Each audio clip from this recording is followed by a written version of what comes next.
যোদ্ধারা, আপনারা অবশ্যই জানেন, আমরা বেশ কয়েকদিন আগে 2-3 দিন আগে ফেসবুকের মাধ্যমে জানতে পেরেছি যে পক্ষীগণ সারা বাংলাদেশের ছাত্রলীগ নিষিদ্ধ সংগঠন ছাত্রলীগ একটা লিফলেট বিতরণের আয়োজন করছে।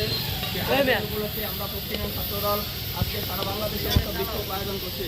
এই বিক্ষোভ মিছিলে উপস্থিত আছেন বাংলাদেশ জাতীয়তাবাদী ছাত্র দলের সংগ্রামী সাংগঠনিক সম্পাদক মোহাম্মদ হাসান হাওলাদার, উপস্থিত আছেন সাংগঠনিক সম্পাদক কামরুল ইসলাম শাকিল, উপস্থিত আছেন বাংলাদেশ জাতীয়তাবাদী ছাত্র দলের পক্ষীগণ শাখার সংগ্রামী সাধারণ সম্পাদক জনাব শাহিন পাটোয়ারি। আপনারা জানেন, এই ছাত্রলীগ নিষিদ্ধ সংগঠন, জঙ্গিবাদের মতো নিষিদ্ধ সংগঠন। এই নিষিদ্ধ সংগঠন কোনো প্রোগ্রাম করলে সেই প্রোগ্রাম বাস্তবায়ন বাংলাদেশে করতে দেওয়া হবে না। 18 বছরে যত বাংলাদেশের এই আওয়ামী লীগের দোষর হয়ে ছাত্রলীগ সারা বাংলাদেশের গুম হত্যা রাজধানী এবং চাঁদাবাজি করেছে এই ছাত্রলীগ। আজকে তারা গোপনে থেকে আত্মগোপনে থেকে প্রোগ্রাম করে, সেই প্রোগ্রাম তাদের সফলতা দেবে না।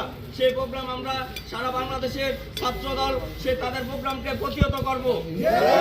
তারা গত 17 বছরে টোটাল বাংলাদেশটাকে একটি অরাজকতার মধ্য দিয়ে যাচ্ছিল। আমার বিএনপির এবং অন্যান্য সংগঠনের হাইকমান্ডের প্রতি বলছি,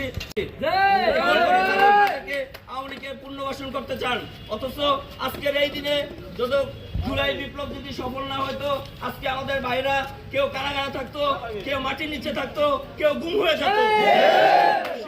সেই আওয়ামী লীগকে কিভাবে আপনারা পুনর্বাসন করতে চান? এত মায়া কান্না আপনাদের কোথা থেকে আসে? আমি স্পষ্ট করে বলতে চাই, আপনারা সেই মায়া কান্না বন্ধ করে দেন। আর যেন এই আওয়ামী লীগের প্রতি আপনাদের কোনো মায়া কান্না না হয়। এই আওয়ামী লীগ বাংলাদেশে রাজনীতি করার কোনো অধিকার রাখে না। তারা যে পরিমাণ আকাম কুকাম অপকর্ম করছে, বাংলাদেশ থেকে টোটাল ছাত্রলীগ না টোটাল আওয়ামী লীগকে নিষিদ্ধ করতে হবে।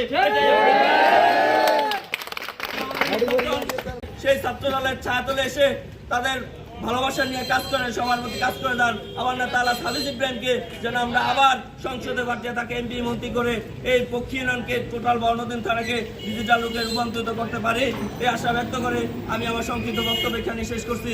আসসালামু আলাইকুম।